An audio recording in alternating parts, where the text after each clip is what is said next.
আসসালামু আলাইকুম। সবাইকে জানাই লোফাস কিচেন বিডির পক্ষ থেকে শুভেচ্ছা। আজ আপনাদের জন্য নিয়ে আসলাম এই বাদাম মুরগির রেসিপি।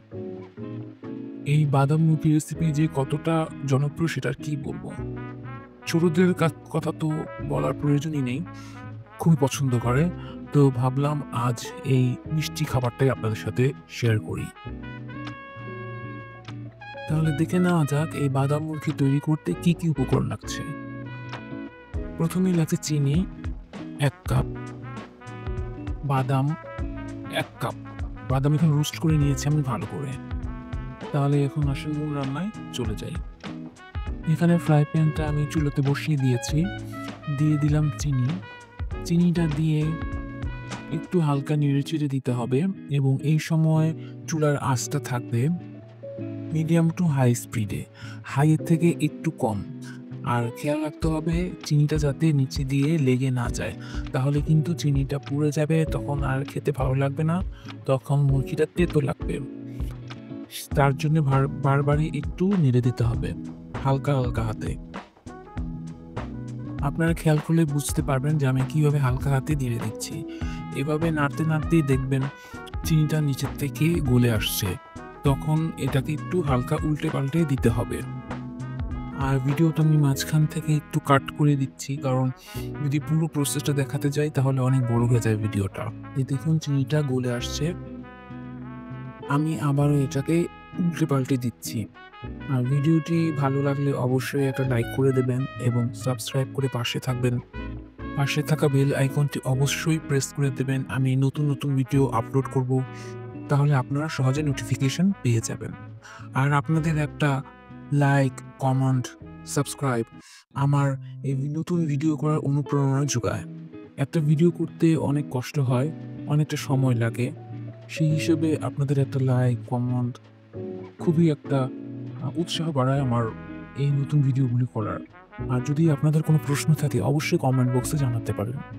আর যদি অনেকেই দেখছি হ্যাঁ, আমার ভিডিও দেখছেন কিন্তু কোনো কিছু বলছে না, তাহলে আমি বুঝবো কি করে যে আমার ভিডিওর মধ্যে কোথাও কোনো সমস্যা হয়েছে কিনা? যদি আপনাদের কোনো কিছু মনে হয় যে এই ভিডিওর এই কাজটা করলে ভালো হবে, এই কাজটা করলে ভালো হবে, আমাকে অবশ্যই জানাবেন।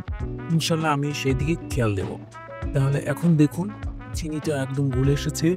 একটু চাকা হয়ে গেছে, এটা কোনো সমস্যা নেই। এটা হালকা তাপে গলে যাবে। আমি এই জায়গায় ভিডিওটা একটু স্পিড বাড়িয়ে দিয়েছি। আর অবশ্যই অনবরত নাড়তে থাকতে হবে। দেখুন চিনির কালারটাও কিন্তু হালকা লালচে হয়ে এসেছে। খেয়াল রাখতে হবে চিনির কালারটা যাতে বেশি একটা গাঢ় হয়ে না যায়। এখন চিনিটা পুরোপুরি গলে এসেছে, হালকা নেড়ে এটাকে আবার নেড়ে এটার কনসিস্টেন্সি ঠিক করে নিতে হবে যাতে কোনো জায়গায় কোনো লাম্পস বা চিনির দানা না থাকে। চিনিটা এখন পুরোপুরি গলে এসেছে। এটার মধ্যে কোনো লাম্পস বা চিনির দানা নেই। আমি বারবার বলছি অবশ্যই চিনিটাকে বারবার নেড়ে চেড়ে তারপর গলিয়ে নিতে হবে। এই পর্যায়ে আমি বাদামগুলো সম্পূর্ণ দিয়ে দিলাম এবং অবশ্যই এখানে আর দেরি করা যাবে না। অনবরত নেড়ে চেড়ে বাদামটার সাথে চিনিগুলো মিশিয়ে নিতে হবে এবং অবশ্যই এই সময় চুলার ফ্লেম অফ করে দিতে হবে। না হলে অতিরিক্ত হিটে চিনিটা পুড়ে গিয়ে সম্পূর্ণ মুরগিটা নষ্ট হয়ে যাবে। আর নাড়ানো থামানো যাবে না। তাহলে কিন্তু এটা জমাট বেঁধে যাবে। এটা খুব দ্রুতই জমাট বেঁধে যাবে, সেদিকে খেয়াল রাখতে হবে। অন্যদিকে আমি একটা স্টিলের থালে আরকি তেল মাখিয়ে নিয়েছি, সয়াবিন তেল। আপনারা চেষ্টা করবেন সয়াবিন তেলটা দিতে, সরষের তেলটা দেবেন না। তাহলে একটা সরষের তেলের গন্ধ হয়ে যাবে, সেটা খেতে ভালো লাগবে না। তো এটা দেখুন পুরোপুরি মাখানো হয়ে গেছে। এখন আমি বাটিতে ঢেলে নেব। স্টিলের থালটাতে ঢেলে নেব খুবই দ্রুত। এটা খেয়াল রাখবেন খুবই দ্রুত ঢেলে নেবেন। একটুও সময় নষ্ট করা যাবে না। তাহলে এটা চাক বেঁধে যাবে, তখন এটাকে আর স্প্রেড করা যাবে না।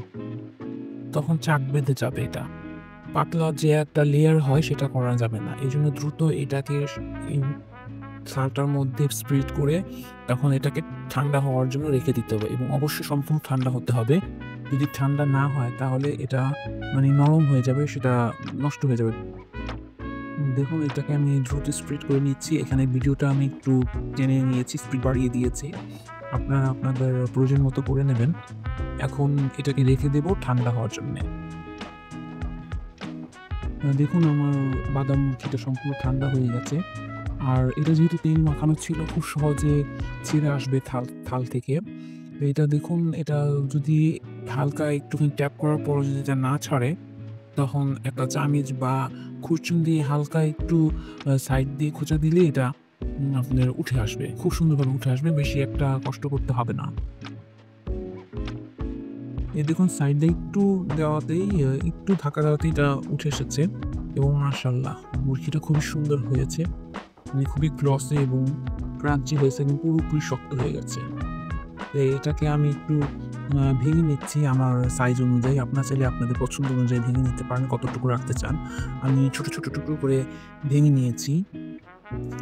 আর টেস্টের কথা কি বলবো? অবশ্যই খেয়াল রাখবেন চিনিটা যাতে পুড়ে না যায়, তাহলে কিন্তু একদম টেস্টটা একদম বাজে হয়ে যাবে। মানে এটা খুব পারফেক্টলি হয়েছে, খুবই সুন্দর হয়েছে।